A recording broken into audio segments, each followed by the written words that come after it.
Episode 74। और क्या हाल चाल, सब बढ़िया। तो बिना किसी देरी के शुरू करते हैं। शुरू करने से पहले ही कह दूं, इससे पहले कि अगर आपने एपिसोड नहीं देखे हैं ना, तो उन सारे के सारे एपिसोडों को आप प्ले लिस्ट में जाकर VTTS2 नाम से प्ले लिस्ट है, वहाँ पर देख सकते हो। ठीक है, तो शुरू करते हैं। तो पिछली वीडियो में देखा था कि जुआन लिन फैमिली है ना, उसके दो बंदे हमारे जान के सामने आ जाते हैं। इनमें से एक बंदे का नाम होता है कि हाउ राइन और दूसरा बंदा इसका छोटा भाई होता है। अब जब ये दोनों बंदे देखते हैं कि वो दोनों जान से नहीं जीत सकते, तो जुआन लिन फैमिली की एक सीक्रेट टेक्निक थी, जो कि जुआन लिन फैमिली की नहीं बल्कि एविल रेस की थी। लेकिन ये बात ये दोनों बंदे नहीं जानते थे, इसलिए ये दोनों बंदे चलते हैं तो उस टेक्निक का इस्तेमाल करने लगते हैं। जिस वजह से वही टेक्निक चलती है तो इन दोनों को अपने कंट्रोल में ले लेती है और अब आगे। अब जैसे ही दोनों भाइयों की ये टेक्निक पूरी तरह से बनती है ना, तो इन्हें कुछ हद तक जो एविल रेस की एनर्जी ये इस्तेमाल कर रहे थे ना, उसके कंट्रोल में चले जाती है। थोड़ा बहुत ही इन्हें होश रहता है। अब ये होश में दोनों भाई चलते हैं तो एक पावरफुल अटैक बनाते हैं और हमारी जान की ओर शूट कर देते हैं। अब भाई साहब, जब हमारा जान जुआन लिन फैमिली के दोनों स्टूडेंटों का अटैक अपनी ओर आता हुआ दिखता है ना, तो जान सबसे पहले तो उस टाइगर से पूछता है कि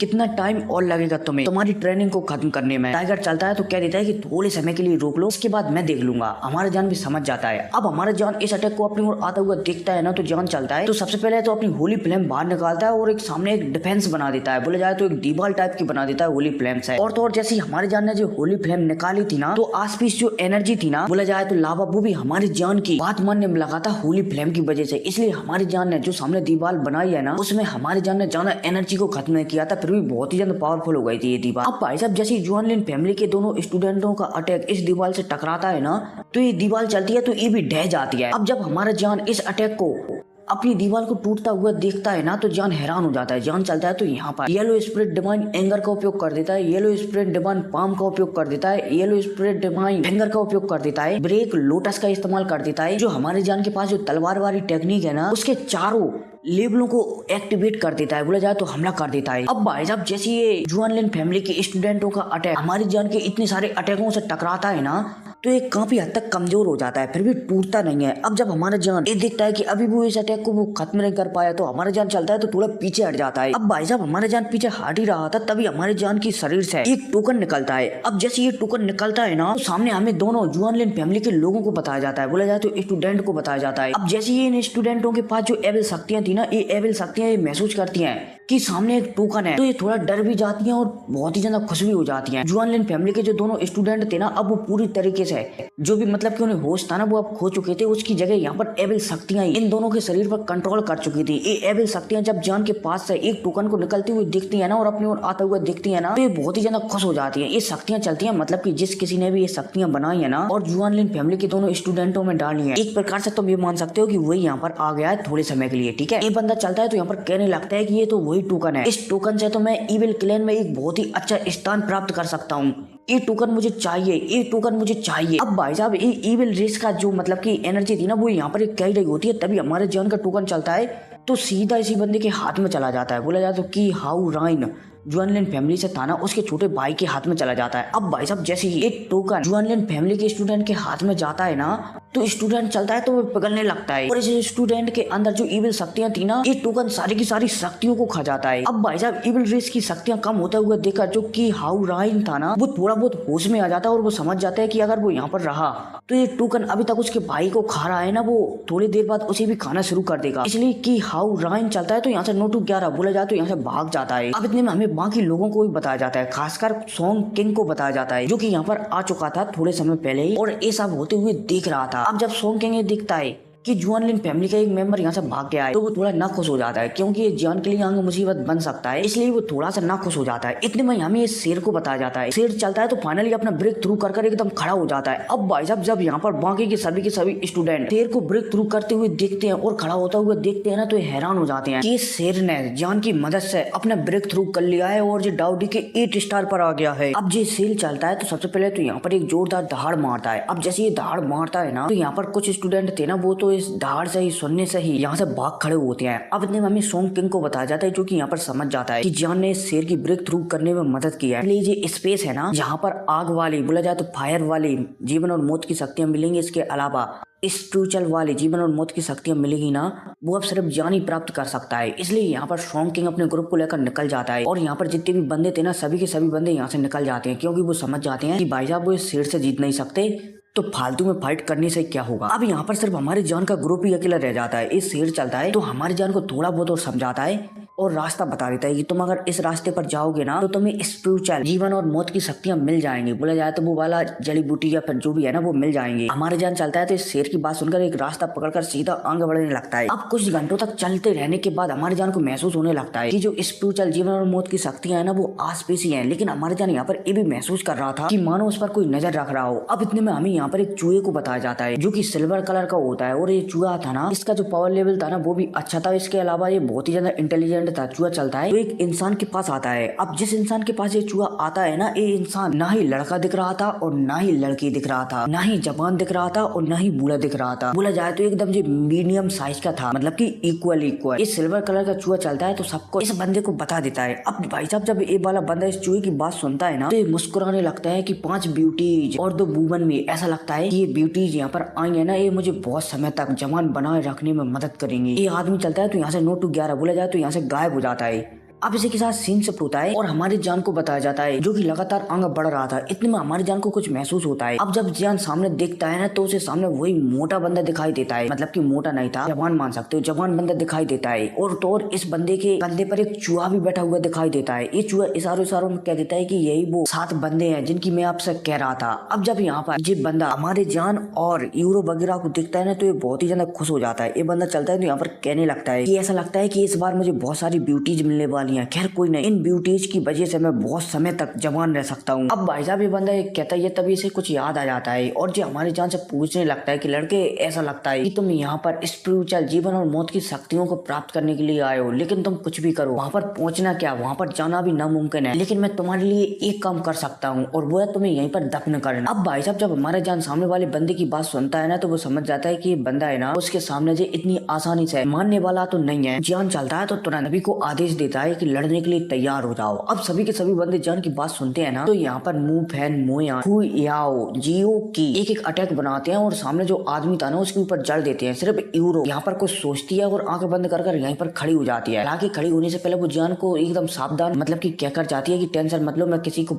मदद के लिए यहाँ पर बुला रही हूँ। अब जब ये सामने वाला बंदा बोला जाए तो इस जंगल में रहने वाला एक क्रेचर एक साथ 5-6 अटैकों को अपनी ओर आता हुआ देखता है ना तो ये अपना मुंह खोलता है और मुंह से एक ब्लैक कलर की एनर्जी बाहर निकलती है जो कि सोल वाली लाइफ और डेथ की एनर्जी थी। ये एनर्जी चलती है तो यहाँ पर जितनी भी अटैक हमारे जान के ग्रुप ने किए थे ना वो सारे के सारे डिजोल्व कर देती है। बोला जाए तो बीच में ही नष्ट कर देती है और सीधा आगे बढ़ जाती है, मतलब कि जान की ओर आगे बढ़ने लगती है। अब जब हमारा जान इस जीवन और मौत की लाइट रिंग को अपनी ओर आते हुए देखता है ना तो हमारा जान एकदम चौकन्ना हो जाता है इससे लड़ने के लिए, लेकिन इतनी जल्दी हमारा जान कुछ भी नहीं कर पाता। इतने में हमें यूरो को बताया जाता है। यूरो की आंखें चमकती हैं और माथे से एक एनर्जी निकलती है और यहाँ पर जो जीवन और मौत की लाइट रिंग आ रही थी ना उसे पजल झपकती डिजोल्व कर देती है। बोला जाए तो यूरो के माथे से निकली हुई शक्तियां सामने वाले जो भी बंदा था ना उसकी शक्तियां या फिर अटैक थे ना वो उसे पलक झपकती डिजोल्व कर देती है। अब इतने में आसमान में लाइट रिंग चमकती है और यहाँ पर एक लड़की प्रकट होती है जो कि बेइंतहा खूबसूरत थी। ऐसा लग रहा था कि मानो इस चांद से भी ज्यादा खूबसूरत हो और इस लड़की का नाम होता है फेरी मून। अब जैसे यहाँ पर फेरी मून प्रकट होती है ना तो जो सामने वाला बंदा था ना जिसके पास एक सिल्वर कलर का चूहा था वो बंदा फेरी मून को पहचान जाता है और यहाँ पर जोर जोर से चिल्लाने लगता है कि तुम्हारी वजह से मैं यहाँ पर हजारों सालों से कैद हूँ। फेरी मून चलती है तो सामने वाले बंदे से कहने लगती है कि मेरी वजह से नहीं बल्कि तुम्हारी गलतियों की वजह से ही तुम यहाँ पर कैद हो गए हो। अगर तुम यहाँ पर आने के बाद यहाँ की कीमती चीजों को यहाँ से ले जाने की हिम्मत नहीं करते, कोशिश नहीं करते तो शायद तुम यहाँ पर कभी भी कैद नहीं होते। अब भाई साहब इनके बीच फेरी मून और सामने वाला जो बंदा था ना उनके बीच थोड़ी बहुत बातें होती है। सामने वाला बंदा समझ जाता है कि शायद मैं फेरी मून से नहीं जीत सकता, इसलिए वो एकदम शांत पड़ जाता है। फेरी मून चलती है तो यहाँ पर यूरो के कहने पर रास्ता बता देती है कि कहाँ पर वो स्प्रेड आइस मौत की शक्तियां हैं। अब यहाँ पर ये जानवर चलता है तो कहने लगता है, मतलब कि यहाँ पर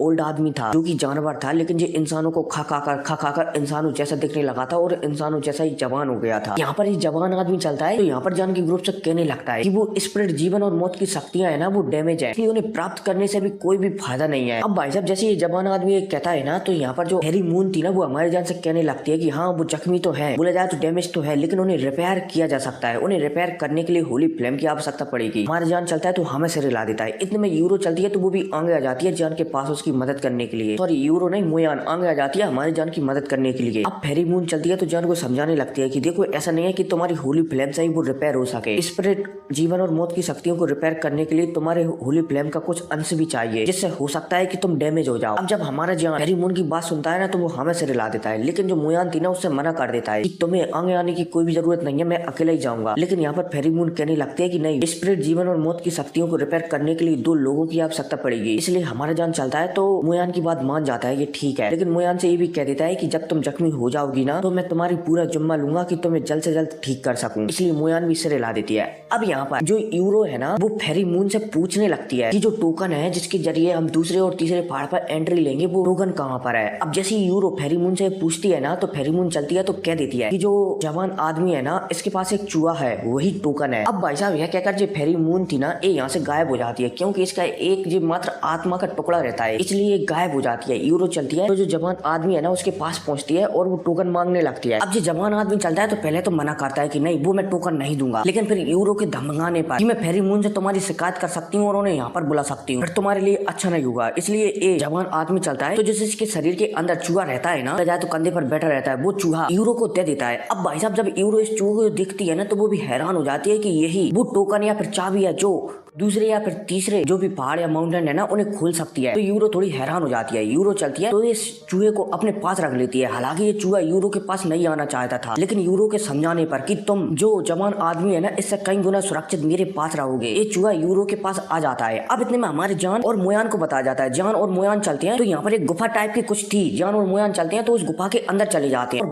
बाकी सभी लोग यहीं पर इंतजार करने लगते हैं। अब जैसे जान और मोयान इस गुफा में एक साथ जाते हैं ना तो उन्हें दो रास्ते दिखाई देती हैं। जान और मोयान समझ जाते हैं कि उन्हें दोनों रास्तों पर अलग अलग जाना होगा। जान चलता है तो वो अलग रास्ते चले जाता है और मोयान चलती है तो वो अलग रास्ते चली जाती है। मतलब कि जान और मोयान है ना ये जो गुफा है ना पानी के अंदर है, ठीक है। तो जान और मोयान चलते हैं तो अलग अलग रास्तों पर जाने लगते हैं। अब जान चलता है तो पानी के अंदर पहले 10 फीट जाता है, 20 फीट, 50 फीट, 70 फीट। अब जैसे जान 70 फीट जाता है ना तो उसे और भी गहराइयों में जाने में परेशानी होने लगती है। जान समझ जाता है कि जो स्पिरिट जीवन मौत की शक्तियां है ना उसे शायद अंदर आने से रोक रही है। इसलिए जान चलता है तो तुरंत जो उसके पास होली फ्लेम है ना उसे एक्टिवेट कर देता है और गहराइयों के अंदर जाने लगता है। अब 80 फुट, 90 फुट और 100 फीट। जैसे जान 100 फीट के अंदर पहुंचता है ना तो उसे सामने मतलब कि 95 फीट के अंदर पहुंचता है ना तो उसे सामने एक पहाड़ टाइप का कुछ दिखाई देता है। इधर हमें मोयान को भी बताया जाता है जो कि 100 फीट के अंदर बोले जाए तो 95 फीट के अंदर पहुंच चुकी थी और उसके सामने भी एक बहुत बड़ा पहाड़ दिखाई दे रहा था। अब जब मोयान इस पहाड़ को देखती है ना तो मोयान चलती है तो अपनी होली फ्लेम को बाहर निकालती है क्योंकि फेरी मून ने कहा था कि जो जीवन और मौत की बोला जाए तो स्पिरिट जीवन और मौत का जो रास्ता है ना उसे किसी ने ब्लॉक कर दिया है, बोला जाए तो बंद कर दिया है, तो उसे खोलना पड़ेगा और वो सिर्फ होली फ्लेम से ही खुल सकता है। इसलिए यहाँ पर मोयान चलती है तो अपनी होली फ्लेम को बाहर निकालती है और यहाँ पर सामने जो पहाड़ टाइप का कुछ था ना उस पर इस्तेमाल करने लगती है, बोला जाए तो अटैक करने लगती है। अब जब पहाड़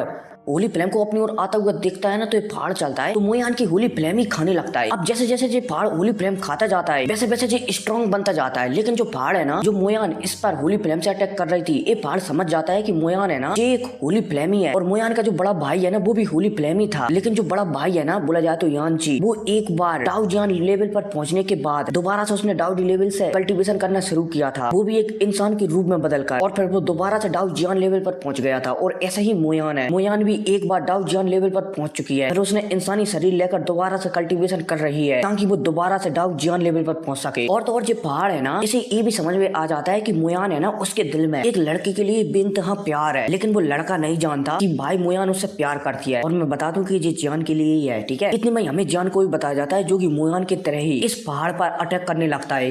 ये पहाड़ चलता है तो ये होली फ्लेम हमारी जान की खाने लगता है। अब कुछ समय तक ऐसा ही ऐसा चलता रहता है। इतने में जान समझ जाता है कि जो पहाड़ है ना ये कोई पहाड़ नहीं बल्कि एक टोकन है, और जो टोकन है ना ये बहुत ही ज्यादा पावरफुल अस्त्र शस्त्रों को बनाने में काम आता है। अब थोड़ी देर तक हमारा जान इसी पहाड़ पर अटैक करता रहता है और जब पहाड़ चलता है तो एक टोकन के रूप में कन्वर्ट होकर हमारी जान के पास आ जाता है। अब जैसे हमारा जान इस टोकन को दिखता है ना तो जान समझ जाता है कि इस टोकन के जरिए जो उसकी तलवार है ना वो और भी ज्यादा पावरफुल हो सकती है। जान चलता है तो तुरंत इस टोकन को अपने पास रख लेता है। इतने में हमें मोयान को भी बताया जाता है। मोयान चलती है तो वो भी इस टोकन को अपने पास रख लेती है। अब जैसे ही मोयान स्पिरिट जीवन और मौत की शक्तियों वाला रास्ता खोल देती है ना, बोला जाए तो इस पहाड़ को हटा देती है ना, तो यहाँ से वापस लौट आती है मुंहफेन या फिर बोला जाए तो अपने ग्रुप के पास। इतने में हमारी जान को भी बताया जाता है। जान चलता है तो वो भी वापस लौट आता है। हालांकि जान को आने में थोड़ी देर हो जाती है, इसलिए जो मोयान थी ना वो बहुत ही ज्यादा चिंतित थी कि मैं नीचे जा रही हूँ जान को ढूंढने के लिए। लेकिन मुंहफेन और बाकी लड़कियों के समझाने पर मोयान नीचे नहीं आती और फाइनली जान भी ऊपर ही आ जाता है। अब जैसे मोयान और जान ऊपर आते हैं ना तो इनके बीच आपस में थोड़ी बहुत बातचीत होती है। मोयान चलती है तो जो टोकन मिला था ना उसे उस पहाड़ को हटाने से हमारी जान को वो टोकन दे देती है। जान चलता है तो मोयान से कहने लगता है कि मैंने तुम्हें एक शॉर्ट देती, बोला जाए तो तलवार देती, वो डैमेज है तो जब भी हमें समय मिलेगा ना तो मैं उसे रिपेयर करूंगा। मोयान भी हमें से रिलाती है। अब इसके बाद जियान चलता है तो अपने सारे के सारे ग्रुप को लेकर जो पानी था ना उसमें डुबकी लगा देता है। अब जैसे ही जियान नीचे जाता है ना अपने पूरे को पूरे ग्रुप को लेकर,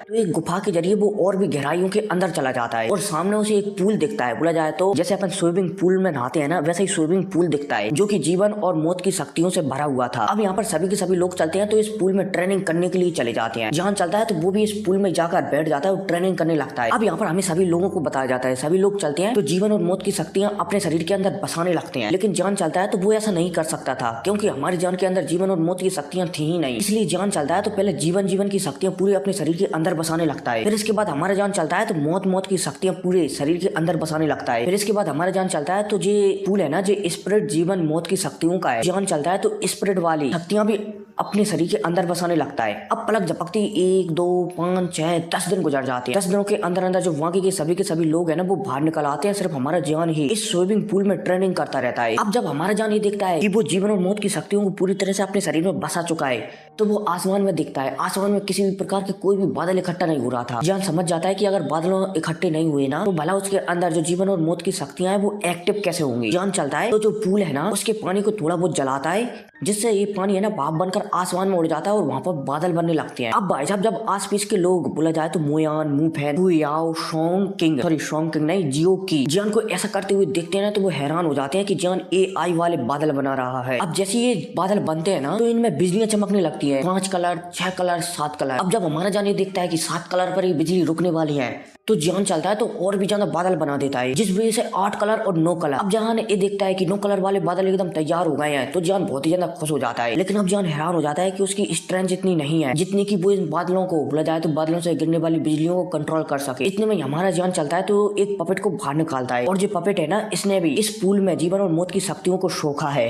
इसलिए जान चलता है तो इस पपेट को आगे कर देता है। अब जैसे ये पपेट आगे जाता है ना और बादल बिजलियां गिराते हैं ना तो ये पपेट चलता है तो इन बिजलियों को रास्ते में ही रोकने लगता है। अब कुछ समय तक ये बिजलियां लगातार गिरती रहती है, पपेट चलता है तो इन बिजलियों को लगातार रोकता रहता है, लगे तेरी। और तो और तुम्हें पता है कि बिजलियों से जो हमारे जान का पपेट है ना वो अपग्रेड हो सकता है। ये पपेट चलता है तो ये बहुत समय बाद अपग्रेड होने लगता है। और हाँ हमारा जान का पपेट जो है ना वो अपग्रेड नहीं हो सकता था, लेकिन जीवन और मौत की शक्तियों को सोखने के बाद हमारी जान का जो पपेट है ना वो अपग्रेड होने लगा है। तो याद होगा कि हमारा जान तब नया डाउटी वर्ल्ड में आया था ना तो उसने गोली बनाई थी जिसकी सहायता से हमारा जान का पपेट डाउटी के 5 स्टार पर पहुंच गया था। इसके बाद हमारे जान को इतना ज्ञान नहीं था कि 6वें स्टार पर पहुंचने के लिए किसी भी बंदे को जीवन और मौत की शक्तियों की आवश्यकता पड़ती है। इसलिए हमारे जान का पपेट था ना वो अपग्रेड नहीं हुआ था। अब जो कि जीवन और मौत की शक्तियां जान के पपेट को मिल चुकी हैं इसलिए वो जैसे जैसे इन बिजलियों के कांटेक्ट में आ रहा है ना वैसे वैसे अपग्रेड होता जा रहा है। उम्मीद है समझ गए होंगे। अब कुछ समय बाद जो आसमान में जो बिजलियां चमक रही थी ना वो बिजली गिरा कर परेशान हो जाती है, इसलिए बिजली गिराना बंद कर तितर बितर हो जाती है सारे बादल। जान चलता है तो अपने पपेट को अपने पास बुलाता है और पपेट को देखने लगता है। अब जैसे ही हमारा जान अपने पपेट को देखता है ना तो वो समझ नहीं पाता कि इसका पावर लेवल रैंक क्या है। जान चलता है तो येलो स्पिरिट पाम और येलो स्पिरिट फिंगर का उपयोग कर देता है। अब जैसे हमारे जान ये दोनों अटैक अपने पपेट पर करता है ना तो इस पपेट को कुछ भी नहीं होता और तो और ये पपेट हमारे जान को अटैकों को रोकता भी नहीं है। जान समझ जाता है कि उसका जो पपेट है ना अब वो डाउटी के 7 स्टार के मीडियम लेवल पर तो होगा ही होगा। बोला जाए तो डाउटी लेवल के 7 स्टार के मीडियम लेवल के बंदे को तो आराम से संभाल सकता है। जान चलता है तो खुश हो जाता है कि चलो उसे एक और तोप का इक्का मिल गया कुछ दिनों के लिए। अब जान चलता है तो फाइनली 15 दिन बाद इस ब्लड पूल से बाहर निकलता है। अब बाहर निकलने के बाद जान मोयान, मुफैन, फुयाओ, जियो की और यूरो ये चलते हैं सारे के सारे तो आगे बढ़ने लगते हैं। बोले जाए तो इस तालाब से निकलने के बाद एक और तालाब था ना उससे भी बाहर निकलने के बाद जंगल में आगे बढ़ने लगते हैं। अब आगे बढ़ते बढ़ते इनकी मुलाकात एक पावरफुल जानवर से हो जाती है और तो और इस जानवर को हमारा जान हरा भी नहीं पाता, इसलिए जान चलता है तो पतली गली से अपने ग्रुप को लेकर यहाँ से निकल जाता है। हालांकि थोड़े बहुत जख्मी भी हो जाते हैं लेकिन जान एक एल्पिनिस्ट था इसलिए वो बहुत जल्द सभी को रिकवर कर आगे बढ़ने लगते हैं। अब हमें इसके बाद सारे क्लेनों को बताया जाता है, पॉइजन सेक्ट को बताया जाता है जिनकी लीडर ने कहा था 2 बंदों से कि वो जियान बोला जाए तो वान हुआ पवेलियन और फेंजियान पवेलियन की मदद करें। जुआन लेन फैमिली के उस बंदे को बताया जाता है जो कि हमारे जान के हाथों से बचकर भाग गया था और जिसके अंदर ईविल रेस की शक्तियां थी, बोला जाए तो ऑरा वगैरह था। और जो सभी के सभी लोग थे ना बोला जाए तो स्टूडेंट थे ना पहले पहाड़ से निकलकर दूसरे पहाड़ की ओर आगे बढ़ रहे होते हैं। और हाँ एक तन से सभी को बताया जाता है चाहे फिर वो जुआन लेन फैमिली के स्टूडेंट हो, सोल वैली के स्टूडेंट हो, पॉइजन सेक्ट के स्टूडेंट हो या फिर जादू टोना करने वाले ईस्ट वैली के लोग हो,